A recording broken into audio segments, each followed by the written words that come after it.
வணக்கம் all, welcome to my channel. இன்றைக்கி நம்ம மசாலா பட்டாணி எப்படி செய்யுது அப்படி சொல்லிட்டு பார்க்கலாம். இது பெரியவங்கலேருந்து சின்னவங்க வரையும் எல்லோரும் விரும்பி சாப்பிட்ற ஒரு ஈவினிங் ஸ்நாக்ஸ் தான் இது. இது வந்து ரொம்ப டேஸ்ட்டாகவும் இருக்கும். அதே நேரத்துக்கு உடம்புக்கு ரொம்ப நல்லது. குழந்தைங்க ஈவினிங் ஸ்கூல் விட்டு வரும்போது இது மாதிரிலாம் டேஸ்டியாக செஞ்சு கொடுங்க, அவங்களும் விரும்பி சாப்பிடுவாங்க. இப்போது இந்த மசாலா பட்டாணி எப்படி செய்யுது அப்படி சொல்லிட்டு நம்ம பார்க்கலாம். ஃபஸ்ட்டு வந்து காஞ்ச பட்டாணி தான் நான் எடுத்திருக்கேன். அது ஒரு நல்லா கழுவிட்டு 4 இல்லைனா 5 மணி நேரம் ஊற வச்சு எடுத்துக்கோங்க. அப்புறமா அதை வந்து ஒரு குக்கரில் மாற்றிக்கோங்க. கொஞ்சம் தண்ணி எக்ஸ்ட்ராவே விட்டுக்கோங்க, அப்போ தான் பட்டாணி வந்து உடையாமல் கொஞ்சம் குழன்னு ஆகாமல் வரும். இதில் வந்து தேவையான அளவு உப்பு, கொஞ்சமாக மஞ்சள் தூள் சேர்த்துட்டு ஒரு 3லேருந்து 4 விசில் வரையும் விட்டு எடுத்துக்கோங்க. மேக்ஸிமம் 3 போதும். இப்போ பாருங்கள், நல்லா பட்டாணி வெந்து வந்துருச்சு. இப்போ இந்த தண்ணியெல்லாம் வடிச்சிட்டு வெறும் பட்டாணி மட்டும் எடுத்து வச்சுக்கோங்க. இப்போ நம்ம தேவையான பொருட்கள் என்னென்னு பார்த்துடலாம். ஃபஸ்ட்டு ஒரு பெரிய வெங்காயம் கட் பண்ணி வச்சுருக்கேன், ஒரு தக்காளி, அப்புறம் இஞ்சி, பூண்டு ஒரு 6 பல் எடுத்திருக்கேன், பச்சை மிளகா 1, கருவேப்பிலை, கொத்தமல்லி, வரமிளகா, இதுதான் நான் இன்றைக்கி எடுத்திருக்கேன். இதில் இந்த பாதி பொருளை மட்டும் ஒரு பேஸ்ட்டு மாதிரி மசாலா மாதிரி நான் அரைச்சிக்கிறேன். ஃபஸ்ட்டு ஒரு தக்காளி அதில் போட்டுருங்க, அப்புறம் பூண்டு, இஞ்சி இது 2த்தையும் சேர்த்துக்கோங்க, ஒரு வரமிளகா அதையும் சேர்த்துக்கோங்க. இப்போது இது 4 பொருளையும் நல்லா மிக்ஸி ஜாரில் வச்சு நல்லா பேஸ்ட் பண்ணிக்கோங்க. பேஸ்ட் பண்ணி இது தனியாக எடுத்து வச்சுக்கோங்க.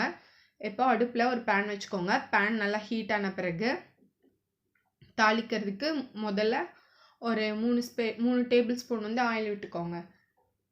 இந்த சின்ன ஸ்பூன் தான், அதனால் நான் 3 விட்டுக்கிறேன். உங்களுக்கு பெருசாக இருந்தால் நீங்கள் 2 கூட விட்டுக்கோங்க, போதும். ஆயில் சேர்த்த பிறகு ஒரு 1/4 டேபிள் ஸ்பூன் ஜீரகம்,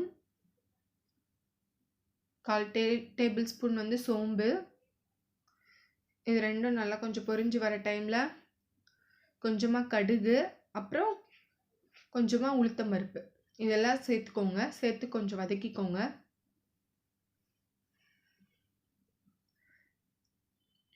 இதெல்லாம் கொஞ்சம் பொரிஞ்சு வெடித்து முடித்த பிறகு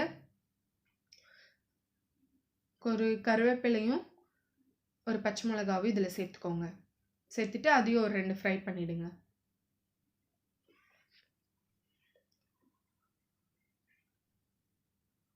இப்போ இது ரெண்டும் எல்லாம் வதங்கியாச்சு. இப்போ பெரிய வெங்காயம் கட் பண்ணி வச்சுருக்கோம் இல்லையா, அதுவும் இதோட சேர்த்து நல்லா பொன்னிறமாகிற வரைக்கும் நல்லா வதக்கிக்கோங்க.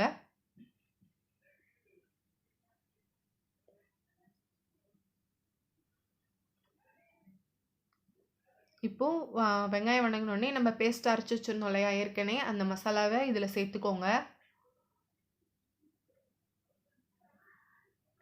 இந்த தண்ணியெல்லாம் சுண்டுற வரைக்கும் கொஞ்சம் நல்லா வதக்கிக்கோங்க. அந்த தக்காளியோட பச்சை வாசனை, பூண்டு, இஞ்சி அந்த பச்சை வாசனை போகிற வரைக்கும் நல்லா இதை வதக்கிக்கோங்க.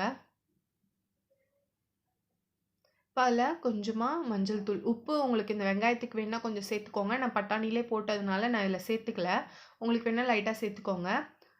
அப்புறமா ஒரு 3/4 டேபிள் ஸ்பூன் வந்து கொரியாண்டர் பவுடர், கொத்தமல்லி தூள் சேர்த்துக்கோங்க. நான் வந்து மிளகாத்தூள் சேர்த்துக்கல, ஏன்னா பச்சை மிளகாவும் வரமிளகாவும் நான் ஒன்று சேர்த்துக்கிட்டதுனால நான் மிளகாத்தூள் சேர்த்துக்கல. இதுவே எனக்கு காரம் போதும். உங்களுக்கு வேணும்னா நீங்கள் கொஞ்சம் சேர்த்துக்கோங்க. அப்புறமா கொஞ்சமாக தண்ணி விட்டு இது எல்லாத்தையும் கொஞ்சம் வதக்கிக்கோங்க.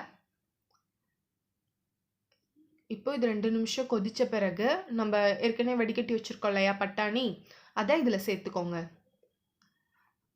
சேர்த்துட்டு நல்லா எல்லா இடத்துலையும் பட்டாணியில் அந்த மசாலா வந்து மிங்கிள் ஆகிற வரையும் நல்லா வதக்கிக்கோங்க, அந்த தண்ணியெல்லாம் சுண்டுற வரைக்கும்.